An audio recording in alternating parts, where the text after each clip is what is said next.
Hey there, Sagittarius! Thank you so much for always staying here with me in this channel. So bago natin simulan ang inyong reading, reminders na hindi ito para sa lahat, kaya naman piliin mo lamang yung mga mensahe na sa tingin mo ay for you.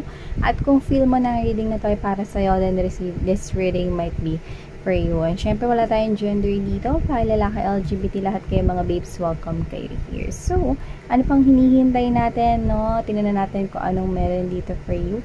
Sagittarius. So, spirits and angel guys, Archangel Michael, thank you so much. Messages for my dear Sagittarius, please. Someone here is offering you a very stable start. Okay. Pero you might be thinking, okay, kung siya ba ay karapat-dapat mo ritong tanggapin. So, baka alam mo na. Okay, na meron siyang i-offer sa'yo dito. Sa iba, pwedeng hindi yun love and commitment. Pwedeng mga babes, no, na ito ay offer na pagdating sa trabaho or sa stability, may kinalaman sa pera, no. So, nakukuha ko dito, ano naman yung i-offer sa inyo, Sagittarius, ng tao na yun, it's something solid. You can trust that. Whether that's love and commitment, because it shows here, no, na Ace of Coins energy yun.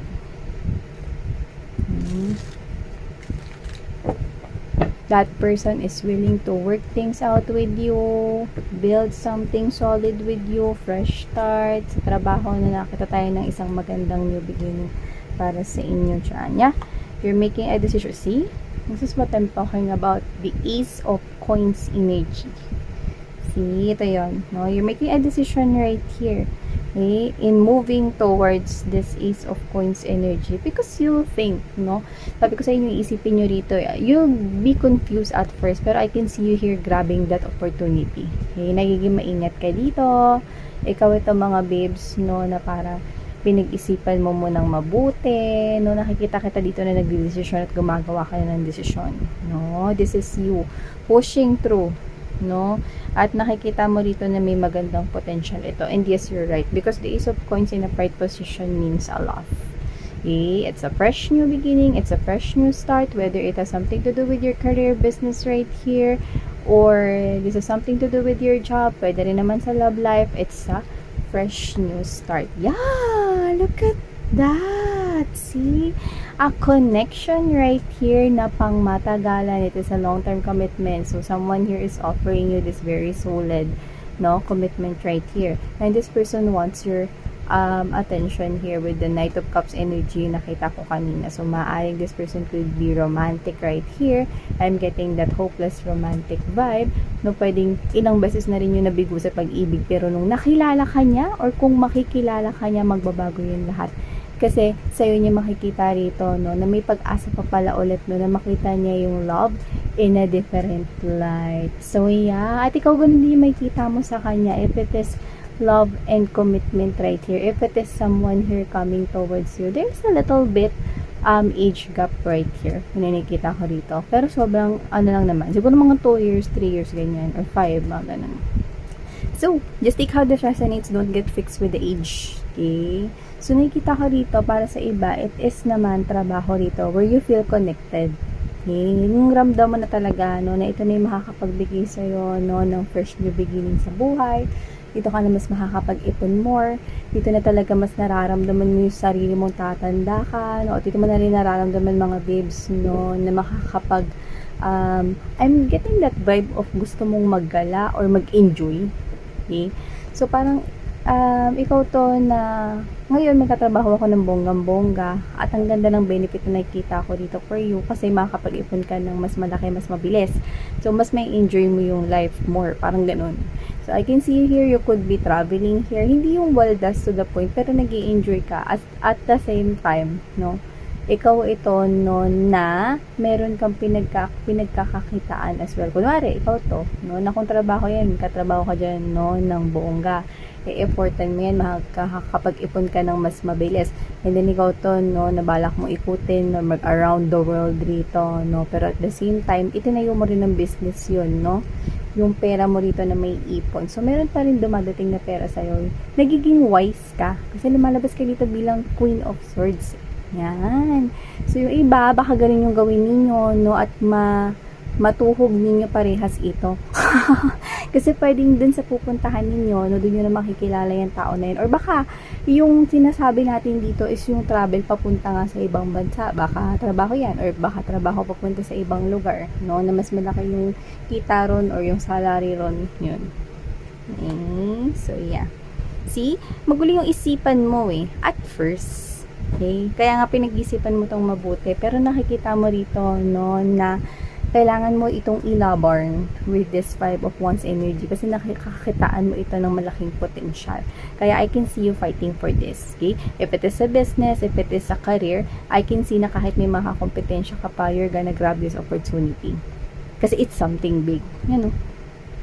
Wherein makakabili ka ng property, you can buy a lot, you can buy a dream car of yours. So yeah, I can see you here having a lot.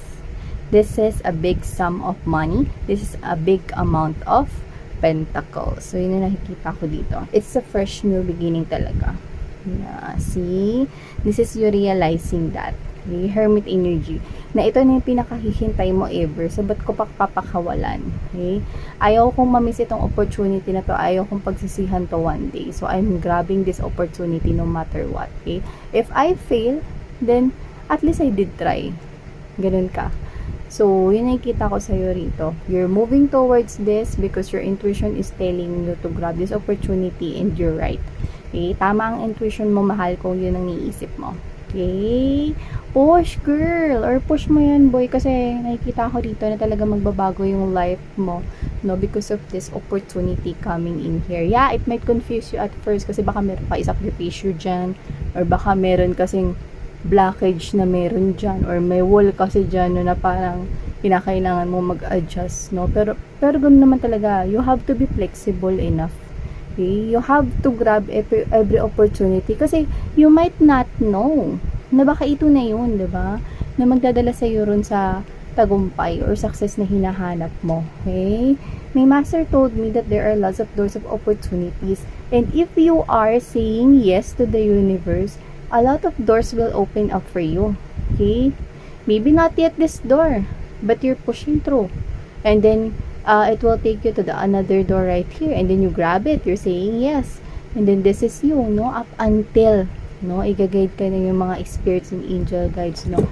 Hanggang sa makarating ka doon sa door na talagang nararapat for you. The abundance, the wish, dream come true para sa iyo. Yeah, you might not know. Diba? Kailangan na dito ng cooperation mo, no? And I can see you deciding to grab that, no? Tuloy mo yan, babes. See? I can see you here juggling with money, juggling with finances, trying to balance everything. I can see you here, no, na may love life ka na at meron ka pa rito financial. Yun na nakikita ko rito, no? So, you will have that balanced life. Okay? Nakikita ko sa'yo rito. I can see you here busy. Pero maganda ang buhay mo. Okay? Nakikita kita dito, no, na marami ka ritong ginagawa para at pabalik ka rito, no? Pero masaya ka. Kasi kung ano man yan, pwede kasi yan maraming customers darating sa'yo kung business yan, no? Maraming mga potential ditong buyers kung business yan. Kung trabaho namin yan, marami kang makaka-meeting rito, makikipag-business partner sa'yo, no? Or sa kumpanya ninyo. Whatever the case may be, I can see you here busy. I can see you here trying to balance everything. Pero masaya ka. Yeah. Others of you can have both. You can have love and you can have as well money. You can have both of worlds right here. Sagittarius, so nakikita ko sa'yo. Only if you grab this opportunity. Saan ba yan minsan makikita, mga babes? Ito ay makikita mo kahit saan. Okay? Kailangan mo lang mag-pay attention, yun yung wala sa ibang tao. Kasi yung ibang tao lagi sinasabi, mamaya na nga lang yan. Kunyari, naglalaro ka, nag-pop out yung ad dito kasi nakabukas naman yung data mo. Bukas naman yung internet mo dyan sa phone mo, diba? Yung mobile data mo, yung wifi, whatever. Naglalaro ka, may lumabas na ad rito. No? Yun na pala yung hinihintay mo, pero sabi mo, mamaya na nga lang, babalikan ko na lang yun. Yan, no? Hanggang sa wala na yung ad.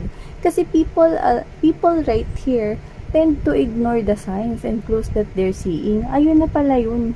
'Di ba? Pero, wait nga lang, mamaya na lang. Puro ganun. 'Di ba? I think this will pop out everywhere or from nowhere right here. Okay? We just need to, okay, focus here on your attention. Ano ba yung mga bagay na dapat mo i-prioritize right now? Okay? You can enjoy anytime. Pwede mo balikan yan, laro na yan. Pwede mo rin naman mamaya na gawin yung bagay na yan. But you need to do not let every opportunity pass. Okay? Pass by sa'yo. The universe here will show you. Hindi lang once, yes. Pero you need to be aware. Okay? Kasi, you do not know kung ayan na ba yun. Okay? If hindi ka nakafocus here sa mga dreams mo, may mga bagay na dapat isang tabi, may mga bagay na dapat hindi.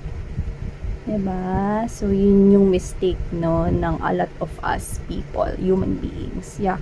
You need to fight for this because, yeah, look at that. Time is now for you to fight here for what you think the life you deserve. Yun. No? Nakikita ko na gusto mo tumulong sa pamilya mo, sa mga magulang mo, yung iba, kung parang ikaw to na parang kung hahayaan ng Panginoon, magtutulong at magbibigay rin ako sa ibang tao. Yeah! Because you can have that big sum amount of money that we're talking about. This is a lot of blessings, no? This is a lot of good fortune. Wheel of Fortune is right here. But you need to fight for this. You need to cooperate on this one. You need to pay attention to what is happening around you. Because baka nagpa-pop out na everywhere, no yun. Paano ba malalaman kung yun? Ano ba yung interest mo, honey? Ano ba yung gusto mo rito, sweetheart? Diba? So nakikita ko dito mga babes, no? Na pagka lumabas yung oportunidad, wag mo lang basta tingnan, kundi titigan mo. Yun. See? Judgment is right here. The universe has this big gift for you. Yan, no? May anunsyo rito, no? Na Sagittarius, eto ang maganda naming blessing or biyaya para sa'yo. Tanggapin mo. Yan, no? Dito mga babes, may pagkakataon na makatulong at makapagbigay ka sa mga tao around you and also to the people right here na gusto mong tulungan, even strangers. And this is a big opportunity. Wheel of Fortune, good fortune is coming to you, but you need to fight and be aware right here. Okay? You need to fight for this thing. Huwag mo ipagpaliban yung pwede mo namang gawin ngayon. Huwag mo ipagpaliban yung oportunidad, no? Lalo na kapag dumaan na ito sa mata mo. Okay? Don't let this opportunity pass by, Sagittarius. Okay? So, thank you so much, Sagittarius.